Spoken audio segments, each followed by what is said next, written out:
There was once a woman who was very, very cheerful, though she had little to make her so. For she was old, and poor, and lonely. She lived in a little bit of a cottage, and earned a scant living by running errands for her neighbors, getting a bite here, a sup there, as reward for her services. So she made shift to get on, and always looked as spry and cheery, as if she had not a want in the world. Now one summer evening, as she was trotting, full of smiles as ever, along the high road to her hovel, what should she see but a big black pot lying in the ditch?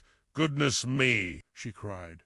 "That would be just the very thing for me, if I only had something to put in it, but I haven't. Now, who could have left it in the ditch?" And she looked about her, expecting the owner would not be far off, but she could see nobody. "But it would do fine to put a flower in from my window, so I'll just take it home with me." "Mercy me!"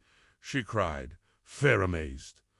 "If it isn't full of gold pieces, here's luck. Maybe there is a hole in it," she went on, "and that's why it has been cast away. It was too heavy for her to carry, and she could see no better way than to tie the end of her shawl to it and drag it behind her like a And with that she lifted the lid and looked inside.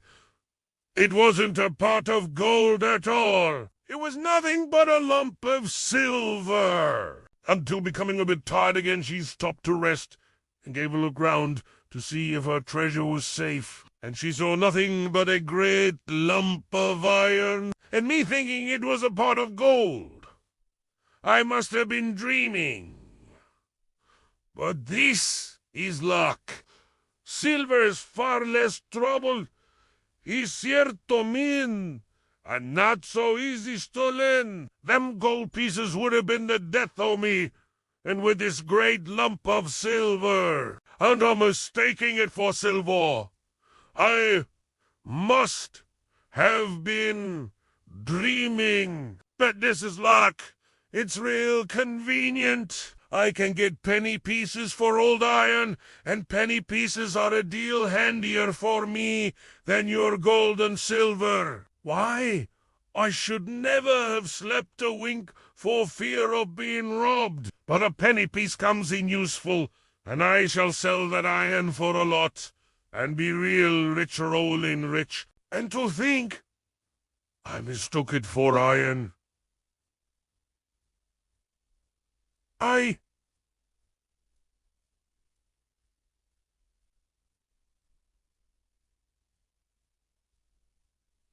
must have been dreaming. But here's luck indeed, and me wanting a stone terrible bad to stick open the gate. All of a sudden it gave a jump, a squeal, and in one moment was as big as a haystack. Then it let down 4 great lanky legs, and threw out 2 long ears, nourished a great long tail, and rumped off, kicking and squealing and whinnying and laughing like a naughty, mischievous boy. She unlatched the gate and then turned to unfasten her shawl from the stone which lay on the path behind her. It was a stone, sure enough. There was plenty of light to see it lying there, douce and peaceable as a stone should. Quite the luckiest body hereabouts. Fancy my seeing the Bogey-Beast all to myself, and making myself so free with it, too. My goodness, I do feel that uplifted, that grand, she thought to herself. That would be just the thing for me, if I only had something to put in it. But she couldn't see anybody around. Now she was old and poor and lived in a little cottage. And she did odd jobs for her neighbors and got a bite to eat here and there for her services. But she always had a smile on her face. But is it change for the better?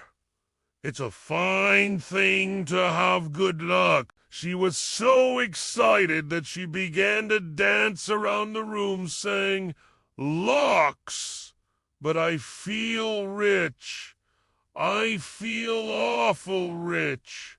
And so it was brimful of great gold coins. And this time she saw nothing but a big stone.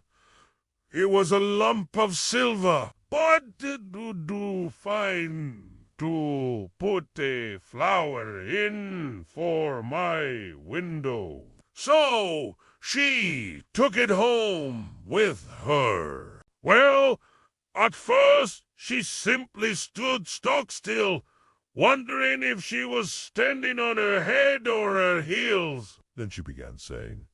At last she hit upon the idea of tying the end of her shawl to it and dragging it behind her like a goat. "Locks, but I do feel rich. I feel awful rich. So much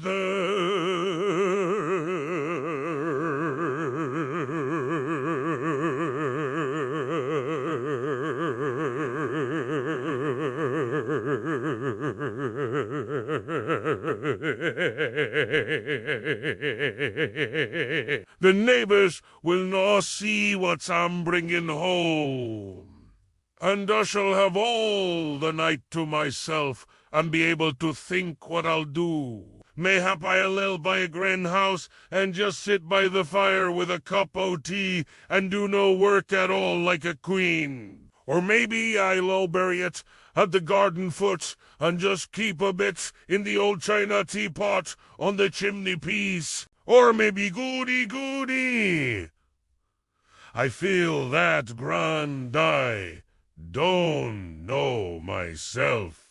After she had said this many times, she began to wonder how she was to get her treasure home. "It will soon be dark," she said to herself as she trotted along. By this time she was a bit tired of dragging such a heavy weight, and, stopping to rest a while, turned to look at her treasure. And look! She stared at it, and rubbed her eyes, and stared at it again. "Well, I never," she said at last. So she went off again, planning what she would do and feeling as rich as rich. "Well, I never," says she again. So on she trotted, full of plans as to how she would spend her penny pieces, till once more she stopped to rest, and looked round to see her treasure was safe. "Well, I never," she cried, full of smiles, so all in a hurry to see how the stone would keep the gate open. She trotted off down the hill till she came to her own cottage, so she bent over it to unfasten the shawl end, when... Oh, the old woman stared after it till it was fairly out of sight. Then she burst out laughing too. "Well," she chuckled, "I am in luck."